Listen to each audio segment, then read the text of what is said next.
eu gostaria de perguntar uma coisa que vai ser fácil, é um testezinho de memória. Essa semana nós tivemos um dia muito especial. Qual foi o dia mais especial dessa semana? Que passou? Não, o dia mais especial, que amanhã, eventualmente, foi o quê? O Jogo do Brasil, né? Foi o Jogo do Brasil. Quinta-feira, última quinta-feira do mês, né? E na sexta-feira teve um outro evento também que para mim não fez a mínima diferença. Que, assim, não fez a mínima diferença porque eu não estava querendo comprar nada, que foi a Black Friday, né? E todo mundo passou essa semana falando de duas coisas: do Jogo do Brasil na quinta e da Black Friday na sexta.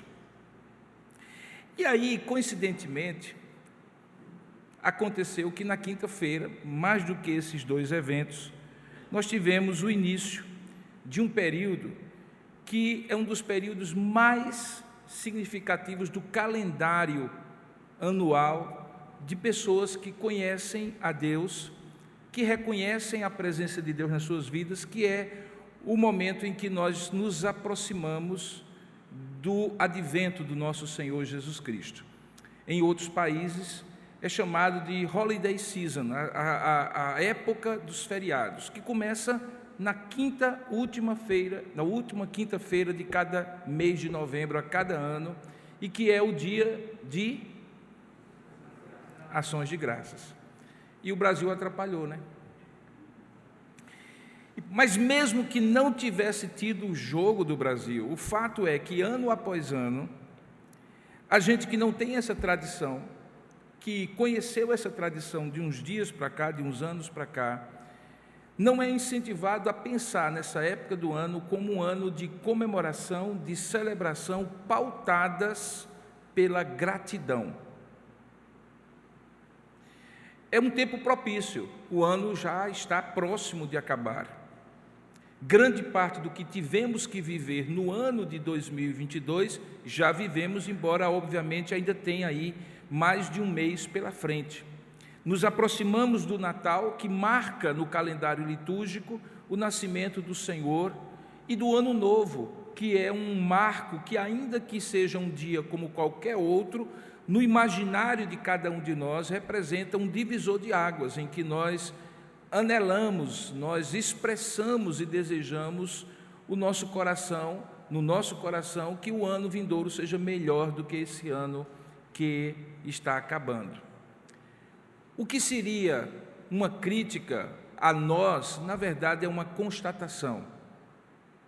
A constatação de que nós, como seres humanos, somos muito mais tendentes à ingratidão, à reclamação, à murmuração, do que à gratidão, o reconhecimento, o agradecimento, o louvor por todas as coisas boas que temos vivido, apesar daquelas que também temos enfrentado e que não são agradáveis.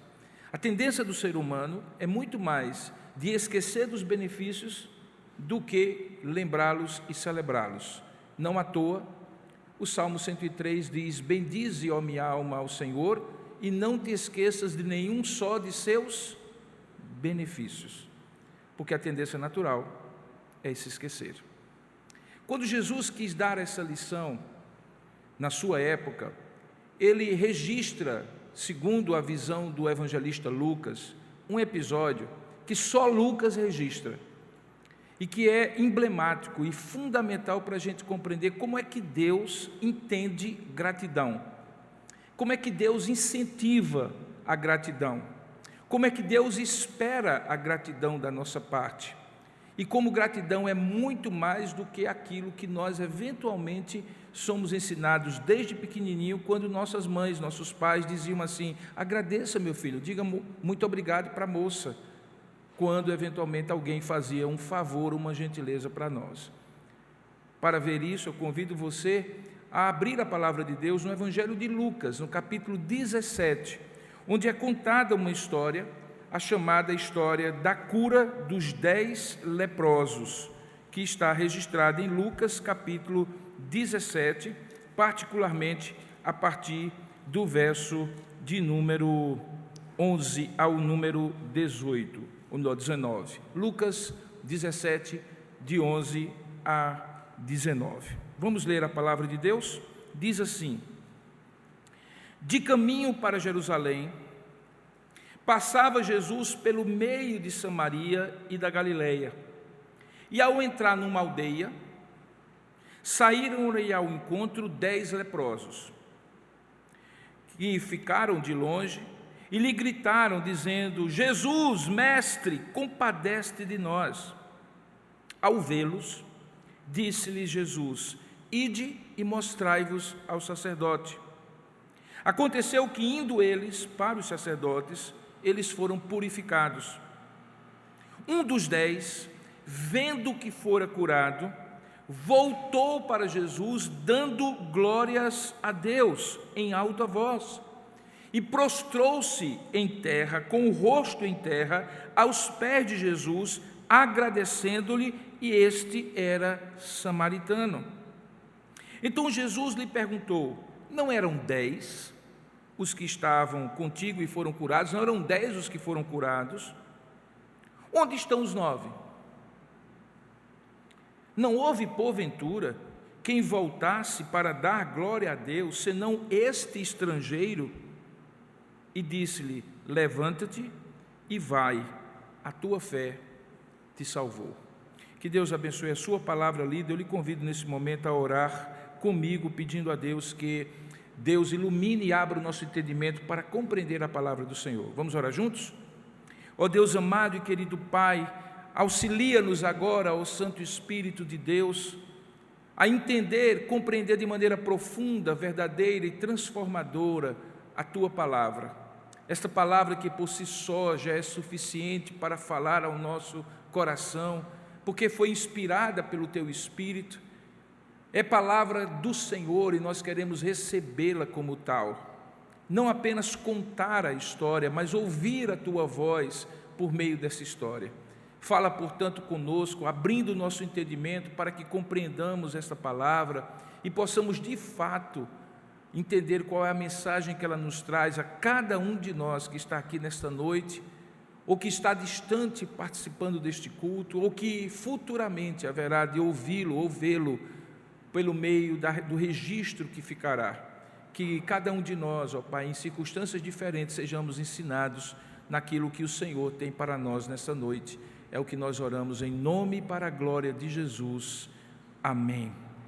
Queridos, há coisas muito interessantes nesse texto que me chamam a atenção, mesmo quando eu leio repetidamente e preguei já algumas vezes ao longo da minha história. O primeiro são os gritos que esse texto registra.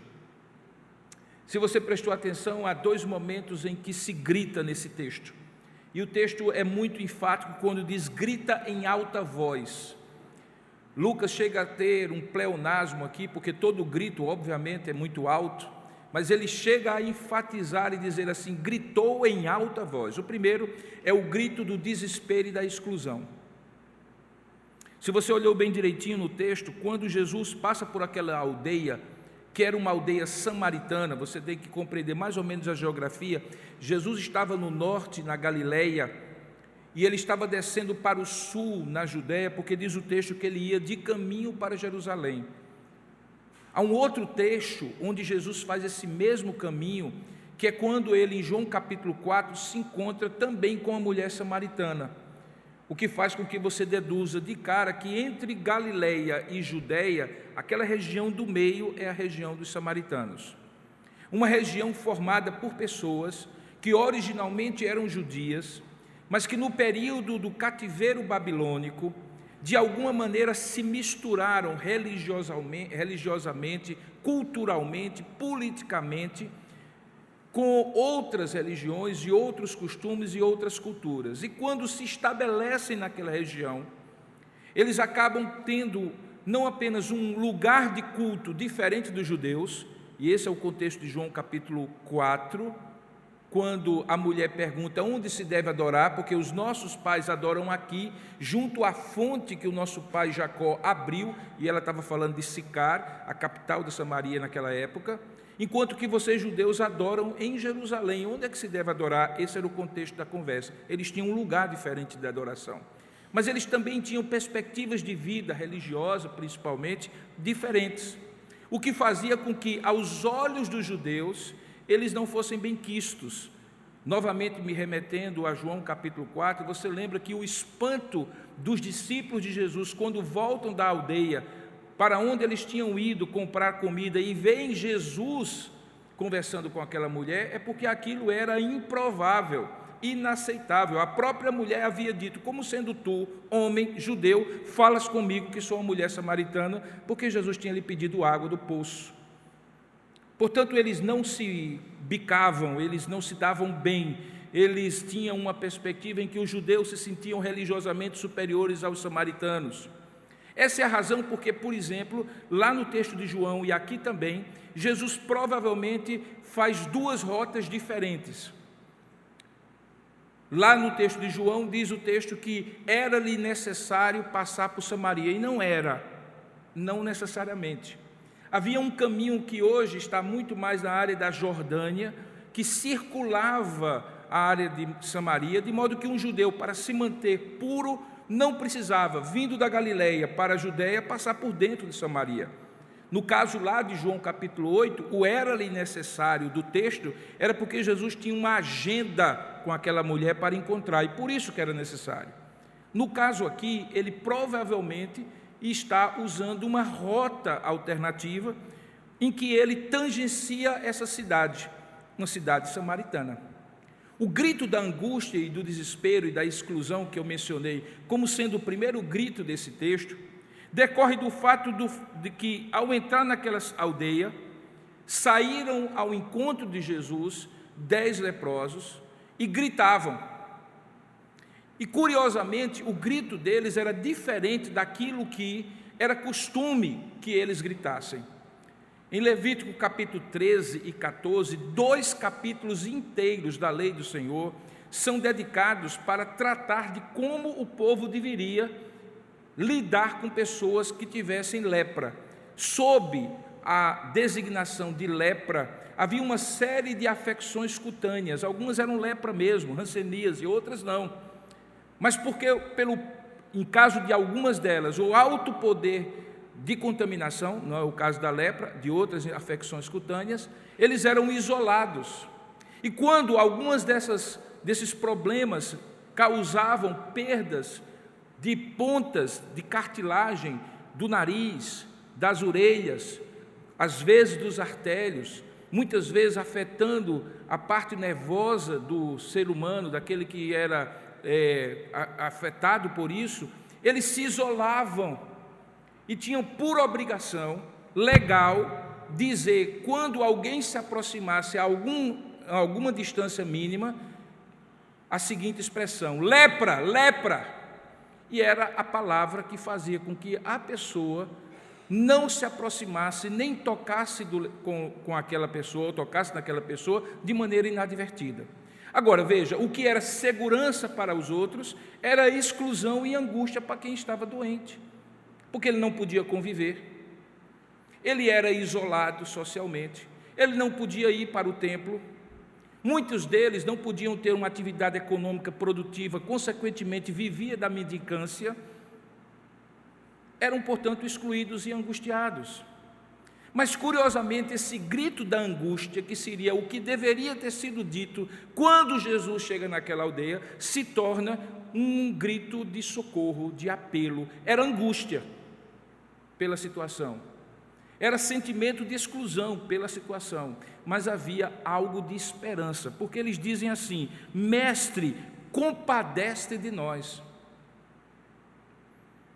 Apelavam para a compaixão de Jesus. E compaixão é alguma coisa que, algumas vezes no tempo moderno, tem sido dado uma versão muito suave chamada empatia. Mas compaixão é muito mais. Enquanto a empatia procura sentir o que a outra pessoa está sentindo, a compaixão de Jesus se coloca na condição de substituir a pessoa na condição em que ela está. Deus é compassivo não apenas porque sente dó de nós, como qualquer outra pessoa sente, Deus é compassivo porque se coloca no nosso lugar, sofre o dano, a angústia que nós sofremos para nos redimir, e o maior exemplo disso é Jesus nos substituindo na cruz.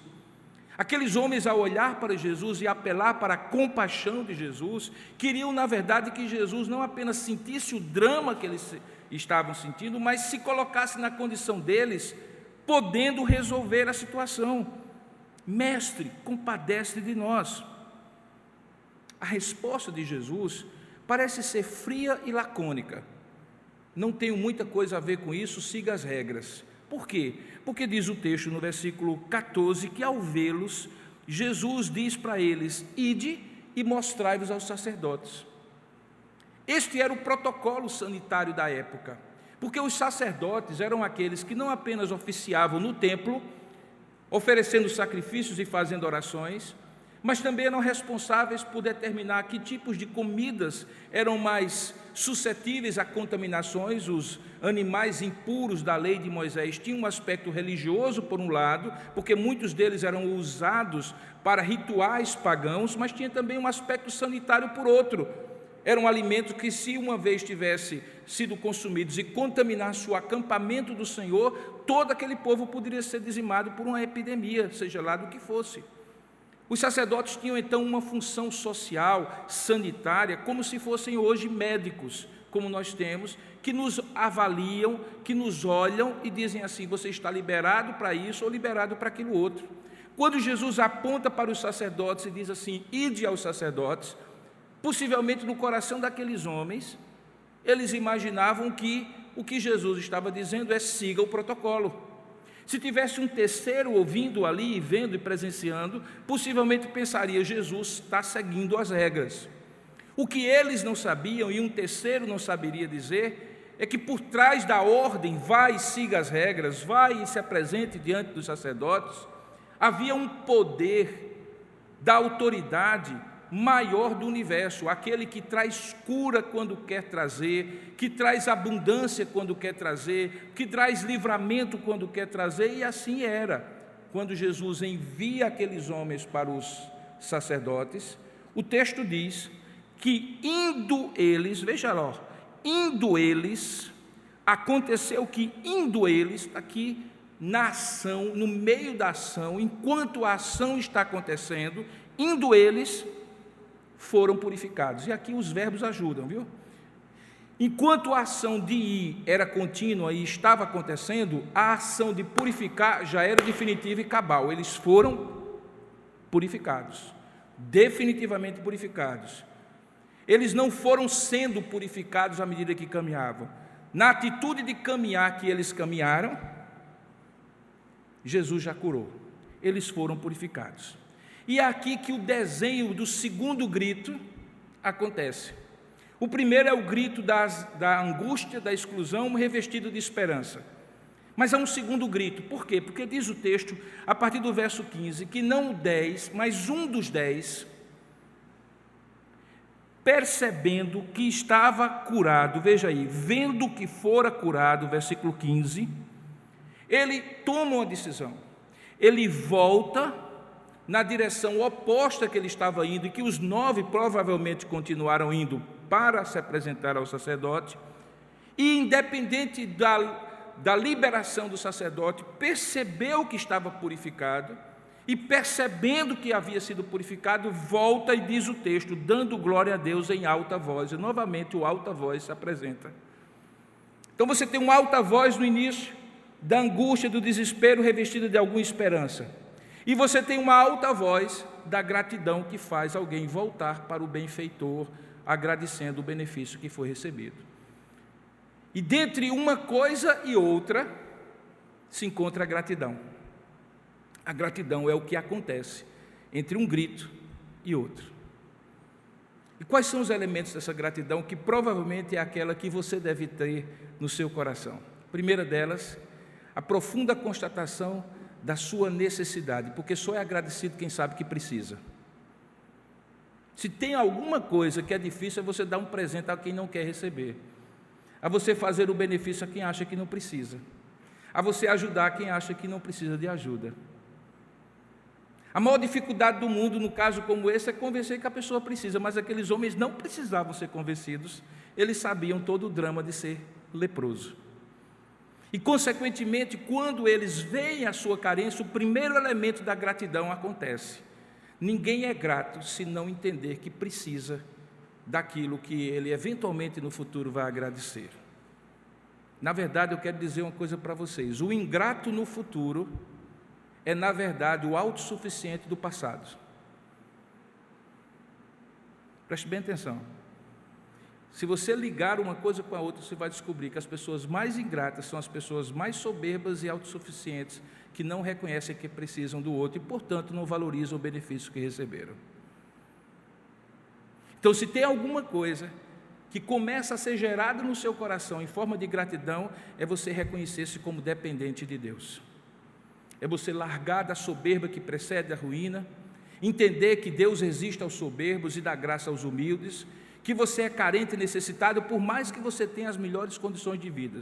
É isso, por exemplo, que o salmista diz no Salmo 40, quando diz assim: eu sou pobre e necessitado, porém o Senhor cuida de mim. E quem era o salmista? O rei Davi. Certamente ele não era carente porque passava fome, certamente ele não era carente porque dormia ao relento. Ele era o rei, ele tinha um palácio, ele tinha toda a condição, mas ele entendia-se como carente porque ele sabia que dependia de Deus. Primeiro elemento da gratidão: reconheça que você depende, e principalmente que você depende de Deus. Em certo sentido, quando isso acontece, você também reconhece que depende dos outros. Grande parte da dificuldade da gente entender como a gente depende dos outros é porque, no fundo, a gente tem a ilusão que nem de Deus a gente depende. Mas quando a gente tem consciência que depende de Deus, a gente depende dos outros. Não existe uma única pessoa nesse auditório, nem naqueles que estão me assistindo pela internet, que possa dizer assim: na minha vida eu nunca precisei de ninguém, nunca contei com ninguém e nunca recebi ajuda de ninguém. Tem alguém aqui? Por favor, se apresente. No entanto, no dia a dia, muitos lidam com isso, com uma autossuficiência tal, que parecem ser uma ilha, se fecham e não abrem mão dessa autorreclusão, autossuficiente, orgulhosa, de Deus e dos outros. Isso explica em muito as dificuldades de relacionamento, aquilo que a gente diz que os outros são e que, na verdade, tem a ver conosco. Muitas vezes quem se isola somos nós, porque quando nós nos abrimos para depender dos outros, significa que vamos receber favor dos outros, e se tem alguma coisa que o orgulhoso não gosta, é ficar devendo favor aos outros. Por isso que o orgulhoso não pede ajuda, nem de Deus, nem dos homens. Então, o primeiro elemento é uma profunda consciência e constatação da dependência que precisa haver. O segundo elemento que está ali é o reconhecimento do benefício em si. Eu fico imaginando, eu gosto muito de imaginar as coisas, a seguinte cena: 10 homens enrolados em trapos, alguns deles ainda sujos, muitas vezes apenas com o olho do lado de fora, porque o rosto já estava desfigurado, as mãos já desfiguradas, e ele completamente enrolado, caminhando numa estrada poeirenta em direção a Jerusalém. E de repente o vento dá, e aquela cobertura sobre a cabeça sai da frente do rosto, e o outro que está ao lado olha espantado e vê que a lepra acabou. E aí então desenrola o seu próprio braço e vê que a sua própria lepra também acabou. E aí então ousa tocar no outro e desenrola o outro e vê que a lepra toda do outro tinha acabado. Isso aconteceu com os 10. Diz o texto que todos constataram o benefício recebido. Todos foram purificados, sem nenhum tipo de distinção ou acepção. Todos. Preto, branco, alto, baixo, que merecia, que não merecia, que era bom pai, que não era bom pai, que era bom filho, que não era bom filho, porque o benefício é produto do coração bondoso do benfeitor e não do mérito do beneficiário. Preste bem atenção nisso. Benefício não é porque você merece, é porque você precisa. Chama-se misericórdia. É quando, porque Deus é bom, Ele é benigno para com você. Porque Ele é compassivo, Ele age com compaixão com relação a você. E o que acontece é que aqueles homens viram isso, constataram isso, e era importante que eles reconhecessem isso. Não existe gratidão sem reconhecimento. Não existe gratidão sem você dizer qual foi o benefício. Quando o salmista diz, e não esqueça de nenhum só de seus benefícios, preste atenção na frase. Não se esqueça de como Deus é benigno genericamente para você. Pontue, não se esqueça de nenhum sequer de seus benefícios. Você consegue registrar? Vá escrevendo. Você consegue lembrar? Vá nomeando. Coloque a lista. Veja quantos forem. Lembre do hino, conta as muitas bênçãos, dize-as quantas são, e verás surpreso quanto Deus já fez. Conte as bênçãos, conte os benefícios, pontualmente, lembre, vivencie de novo a angústia antes do benefício ter acontecido, relembre a circunstância, quem estava presente, qual era o seu estado de espírito antes daquele benefício acontecer, volte no tempo, volte na história, veja como hoje está melhor do que antes, naquele aspecto específico, perceba isso, é isso que significa reconhecimento, e aqueles homens reconheceram, diz o texto, que eles entenderam que estavam purificados, e este é o segundo elemento, a compreensão do benefício recebido, mas vá além, mesmo no reconhecimento, uma coisa é você constatar o reconhecimento, outra coisa é você constatar o valor do reconhecimento, do benefício, desculpe. Preste bem atenção, na cabeça daqueles homens, não era só a pele que tinha voltado a ficar boa. É o que eles começaram a pensar, agora eu vou poder,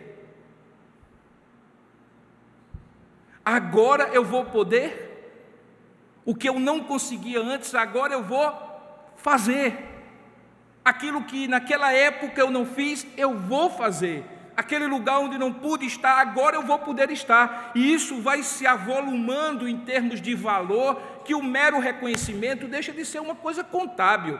Tantos benefícios, começa a ser alguma coisa pesada. O peso do benefício começa a ser glorioso, grandioso, magnífico. Conte os benefícios que Deus fez na sua vida, mas não como uma contagem contábil, numérica, quantitativa, entenda as implicações valorativas daquilo que Deus fez com você. Eu poderia agora digressar aqui, assim, longamente, com o simples fato de estarmos aqui. Vamos brincar daquela brincadeira que usávamos na infância, que é aquela brincadeira do congelar. Congela agora, de onde você está? Pare, não mexa, por favor. Deixe só o seu pensamento agora pensar. Que privilégio é esse você estar aqui? Imagine se você não tivesse nascido no país que você nasceu. Que você não tivesse tido a vida que você teve até agora. Que nunca tivesse sido falado para você sobre a pessoa de Jesus. Que nunca tivesse acontecido de você ser tocado por Deus e não apenas saber que Jesus existe, mas se tornar um filho ou uma filha dele. Imagine agora, as vezes que ao longo da sua vida você passou por situações em que uma mão invisível lhe livrou de algo que você só depois percebeu o que seria de terrível na sua vida se tivesse acontecido. Aqui, literalmente, o céu é o limite. E eu acho que Deus, de maneira exaustiva, joga em cima de nós todos esses detalhes, se nós nos dedicarmos a pensar e refletir sobre eles, para que sejamos tão exauridos, tão impactados, tão assombrosamente impactados com os benefícios de Deus, que digamos assim, Deus é demais, é glorioso demais. Porque é desta constatação que surge o terceiro elemento da gratidão. O primeiro é a sensação e convicção de dependência. O segundo é o reconhecimento do benefício. Mas o terceiro é o que distingue esse homem dos outros 9. Os outros 9 também foram purificados, também reconheceram o seu benefício, ainda que de maneira contábil, mas quando ele volta e dá glória a Deus, a gratidão se fecha como um ciclo transformador da vida daquele homem. Veja o que é que acontece aqui. Um dos 10, vendo que fora curado, versículo 15, voltou, dando glória a Deus em alta voz. Primeiramente ele voltou mudando de direção, algo parecido com o que acontece com aquela palavra que nós traduzimos por arrependimento na Bíblia, que é mudança de mente, mudança de direção, metanoia. Houve uma metanoia nele. E simbolicamente a metanoia é: eu não preciso mais do sacerdote para me dizer o benefício que eu recebi. Eu vou voltar-me para o benfeitor, que a despeito de qualquer coisa já me beneficiou. Ele se volta, mas ele não se volta da mesma maneira como ele estava indo. Ao invés do grito da angústia e da exclusão, com um resquíciozinho, um restinho de esperança, ele agora volta com uma alegria tremenda e com uma voz que dizia: glória a Deus. Ele glorificou a Deus, o seu benfeitor. Gratidão é a expressão concreta, preste bem atenção nisso, para que não fique de boca para fora. Gratidão é a expressão concreta, diária e contínua, de você reconhecendo quem Deus é e o que Ele fez por você, viver para a glória dEle. Não existe gratidão se não transformar a vida de alguém numa vida para a glória de Deus. Então a sua vida é transformada para que, por causa do benefício e movido pela gratidão por este benefício, você consagre a sua vida para a glória de Deus. De modo que, se tem alguma coisa que para mim caracteriza alguém que realmente é grato a Deus, é que ele deixa de viver para si mesmo para começar a viver para a glória de Deus. Ele continua trabalhando no mesmo lugar, com certeza. Ele continua vivendo a sua vida cotidiana, na maioria dos casos, sim, mas numa perspectiva diferente. Ele começa a entender que aquele emprego, que aquele estudo, que aquele relacionamento, que aquela circunstância não são um fim em si mesmo. Eu tenho enfatizado isso várias vezes para a igreja nos últimos tempos. É que a pior maneira de um crente viver é como qualquer outro viveria. O crente não vive como qualquer outro viveria. Ele vive numa perspectiva diferente, ele faz as mesmas coisas que são justas, dignas, legítimas e morais que outra pessoa vive e faz, mas numa perspectiva diferente, com uma motivação diferente, com um propósito diferente. Se não é assim, ele reconheceu, porque ele era dependente, ele volta-se, ele dá glória a Deus, mas isso não tem completude, concretização, continuidade na vida dele. É o que muitos de nós eventualmente podemos estar vivendo. Naqueles 30, 40, 50, 1h30 de culto, nós somos lembrados de quão maravilhoso, compassivo e bondoso é, e nesse momento nós somos gratos a Deus, mas quando saímos daquela porta para fora, a nossa gratidão a Deus não se concretiza numa vivência para a glória de Deus. Aquele homem mudou a vida dele, gente. Ele descolou-se dos outros 9, ele voltou-se, e com a mesma força que ele passou a vida toda, quem sabe, gritando lepra, lepra, lepra, ele agora gritava glória a Deus, glória a Deus, glória a Deus. E não apenas gritava. Por quê? Porque o texto diz que uma vez ouvindo isso, Jesus, ao final, diz: levanta-te, vai, pois a tua fé te salvou. Espera aí, quando foi que esse homem exerceu fé aqui nessa história? Onde é que diz que ele creu? Bom, se você olhar direitinho, tem vários momentos em que ele creu. Primeiro, quando ele pede a Jesus, Jesus diz: vai aos sacerdotes. E ele obedientemente vai. Porque fé não é o que você sente, é o que você, confiando, você faz da parte daquele que me manda fazer alguma coisa. Fé se concretiza em obediência. A obediência que ele expressa aqui é a expressão da fé. Mas a gratidão por si mesmo também é expressão da fé. Porque ele reconhece o benefício e dá glória a Deus. ele se prostra, olha só, ele se prostra. Nós estamos falando, queridos, preste bem atenção, voltando ao contexto, de um samaritano que era odiado e odiava judeus, se prostrando numa aldeia de samaritanos, provavelmente às vistas de outros, aos pés de um judeu. Era algo absolutamente inusitado. Só a graça de Deus que era produzida naquele momento poderia promover esse tipo de situação. Aquele homem se volta e aí Jesus aproveita para dar a lição que basicamente era e é a lição que eu quero transformar para vocês aqui. Veja, Jesus no verso 17 diz assim: não eram 10 os que foram curados? Onde estão os 9? Não houve porventura quem voltasse para dar a glória, senão esse estrangeiro? E a lição é: nem sempre. De onde mais se espera a gratidão e de onde mais se deveria existir na gratidão, é de onde vem a gratidão. E Jesus pergunta: você está entre os 9?